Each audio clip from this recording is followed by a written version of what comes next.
It's a bit ironical that on a day that the Australian women's team have won their seventh World Cup title, I'm speaking to a cricketer who at the moment doesn't have a country to represent.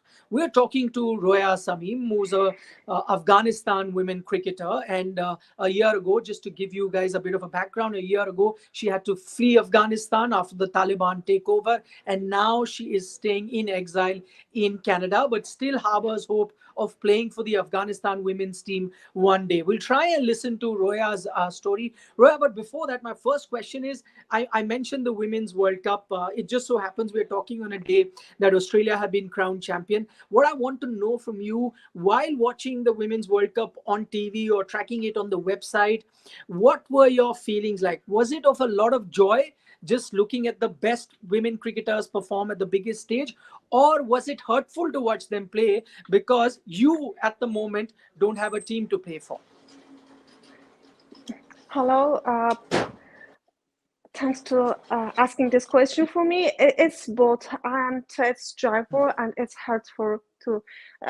It's joyful because I can see the power of women that can play in such a stage and such a ground. And it's hurtful for me that I cannot play and my teammates not on there. So it's really uh, hurtful for me. Yeah. All right. As things stand right now, we know the Taliban are pretty, open about what they think of women's cricket. That they wouldn't want women to play any sort of sport. But do you still hope that the situation is going to improve? Are you hopeful? Do you still harbor hopes of playing for Afghanistan on the international stage? Yes, exactly. I have the hopes. I know that the Taliban even do not allow now girls to go to school. So how they allowed other girls to do any sport? So it's really hard, but we still have hope. We still have hope that the situation can be changed in the future. Maybe anything has happened until we can play sport again. Hmm. Tell us a bit about this unique approach now of protest as we're getting to hear that there will be an online game where there will be an online Afghanistan women's team because you can't participate in the real thing. It's going to be online where the team will be there and anyone who wants to challenge them can have their own online team and play. Usually protests have been candlelight vigils and people do dharna somewhere and all of these things we're so used to, but for the first time this unique way of protesting, just could you tell us a bit more about that? What was the thought behind it? As you asked before questions that participating in the World Cup, the women's hurt me. Yes, exactly, it hurt me. But that campaign, the global esport and ISOBAR want to launch it. It's the cricket, the women of Afghanistan also can play not physical but virtual. In this game, our jersey number, our name, our flag, the Afghanistan name, everything is on that. So it was really good. Maybe we lost our hopes, our wishes, our plans, our dreams, everything. But this protest, anyone that can play, it means that they support us, and this protest and that games like. It shows that we are exist in the world. Hmm. I'm At the really beginning of happy. this interview, I mentioned how you are at the moment in Canada in exile.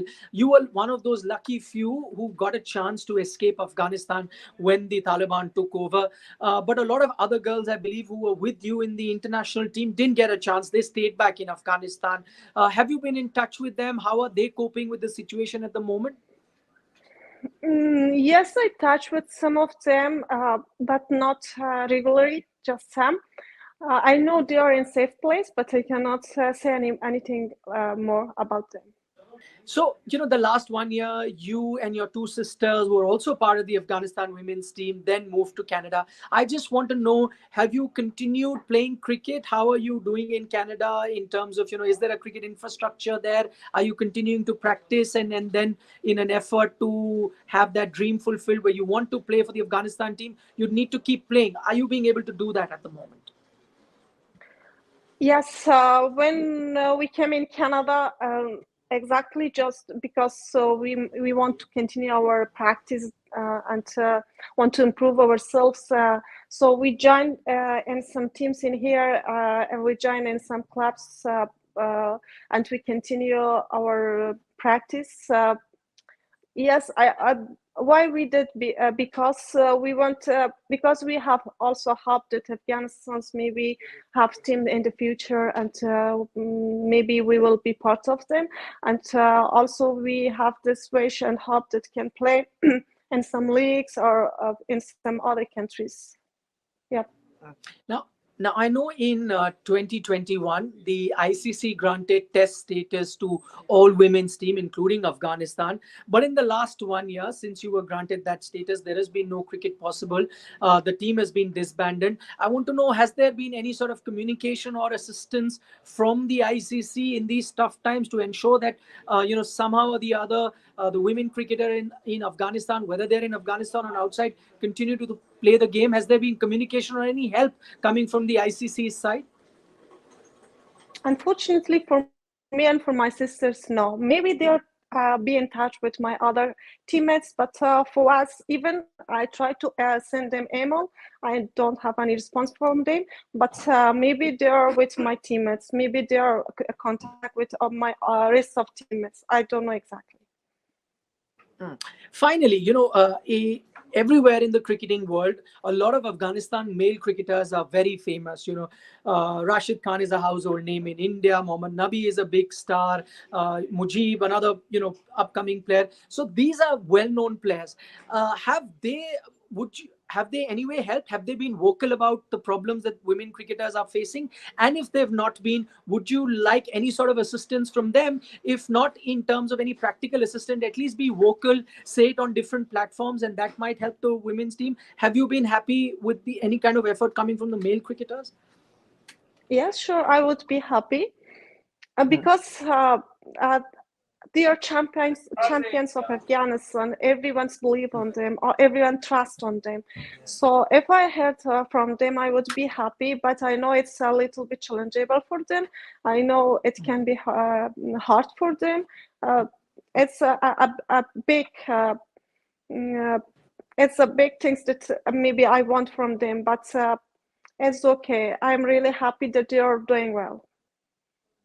All right, Roya. I'd like to thank you firstly for taking our time and speaking to us. But alongside that, we'd like to wish you all the very best. I just hope the situation can improve. And as sport fans, we would love to see more and more teams participating. The Afghanistan men's team bring a new sort of color, a different color to the men's game. I hope if the women's team can also do that in the women's game, then I think the game will be more and more richer for us. So continue fighting the good fight, and all the best to you. Thank you so much. And at the end, I just want to say for the whole audience of your TV that please support us, and any of you that play this game, it means that you support us. It's like a protest that not on the like candles. It's like playing the games. It could be really good that you support and play this game, and I'm just waiting what will happen. All right, just so that viewers to know what Roya is talking about, there will be an online game that is in support of the Afghanistan women's team, where anyone, if you're a cricketing enthusiast, you can make your own team and play against a virtual Afghanistan women's team because they can't really play that cricket. We'll put the link down in our descriptor as well, how you can reach that website and play that game. So show your support and then participate in that game. Thank you so much once again for watching.